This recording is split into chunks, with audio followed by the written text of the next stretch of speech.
This week, Elon Musk lit the internet on fire, but not for rockets or AI. This time, it was about something far more explosive: America's spiraling national debt. In a viral tweet, Musk denounced Donald Trump's flagship tax and spending package, officially known as the One Big Beautiful Bill Act, as nothing short of a disgusting abomination. Coming from someone who once led Trump's Department of Government Efficiency, the statement shocked millions and quickly sparked a firestorm of debate. What followed was a political earthquake, because this isn't just about a bill, it's about the future of America's economy. So, who's right? Musk, the billionaire innovator turned fiscal hawk, or Trump, the former president banking on growth and populism to keep America booming? To answer that, we need to dive into the bill itself, examine Musk's warnings, and pull apart the raw numbers that most politicians don't want to talk about. Let's begin with the One Big Beautiful Bill Act. On the surface, it sounds promising. It extends Trump's 2017 tax cuts, eliminates taxes on tips and overtime pay, raises the federal debt ceiling by $4 trillion, and increases child tax credits. There are also massive boosts in defense and border security spending, around $150 billion and $46.5 billion respectively. But here's the catch: it also adds up to $3.8 trillion in additional debt over the next decade, according to the Congressional Budget Office. That's in addition to the already growing $2 trillion annual deficit. Now let's look at Elon Musk's side. In his tweet, Musk stated that interest payments alone are now consuming 25% of all government revenue. That's $1.2 trillion a year just to service the debt. In other words, for every dollar the government collects, a quarter goes to interest.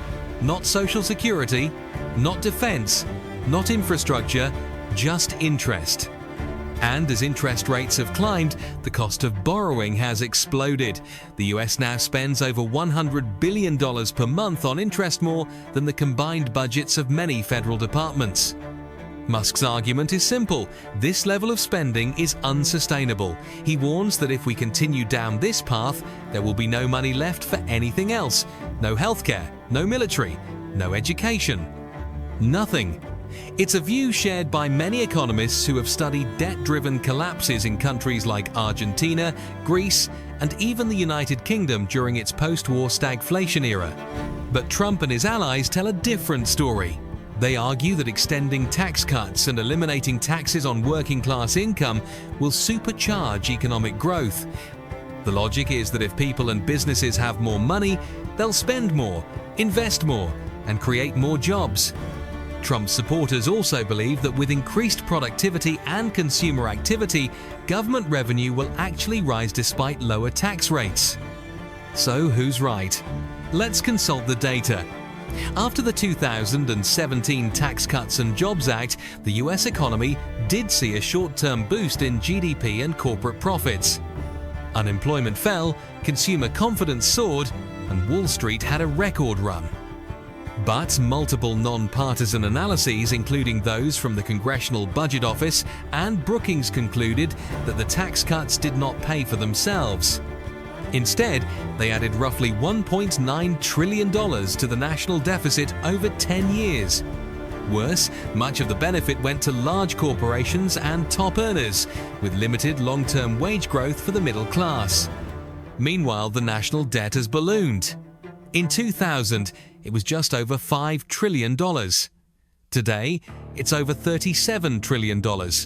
That's nearly 122% of US GDP level that economists consider extremely risky for long-term growth, and the more the government borrows, the more it pays in interest, which now competes with Social Security and Medicare for funding. It's like taking out a massive credit card you can never pay off, and the minimum payment keeps rising every month. So let's bring it home. Trump's plan banks on optimism and growth. Musk's position is grounded in alarm and numbers. Trump says growth will save us. Musk says math will doom us. Economists suggest Musk is closer to the true that, at least for now. The US can't borrow forever.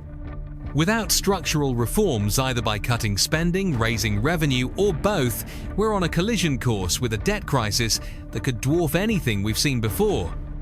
But this isn't just a financial debate, it's a political one.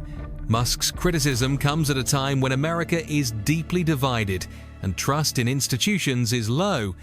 His tweets cut through the noise and land with real impact, especially among independent voters and younger Americans who are increasingly skeptical of both parties. For Trump, the bill is a legacy peace proof that his policies are still driving the GOP agenda. For Musk, it's a red flag warning to the American people. Wake up before it's too late. So what happens next? The bill still has to pass the Senate. Moderate Republicans are already uneasy, and Democrats are unlikely to support a plan that slashes social spending and expands defense without offsets. Public pressure could force amendments that even tank the bill altogether. But time is running out. The debt ceiling must be raised, the government must be funded, and investors are watching. In the end, the choice America faces isn't between Musk and Trump. It's between kicking the can down the road or confronting the debt monster now. Because the longer we wait, the fewer options we'll have and the more painful the consequences will be. So who's right? Based on the numbers, the history and the trajectory we're on, Elon Musk is more right. He may be brash, he may be dramatic, but this time the math is on his side. And whether Washington listens or not, the clock is ticking.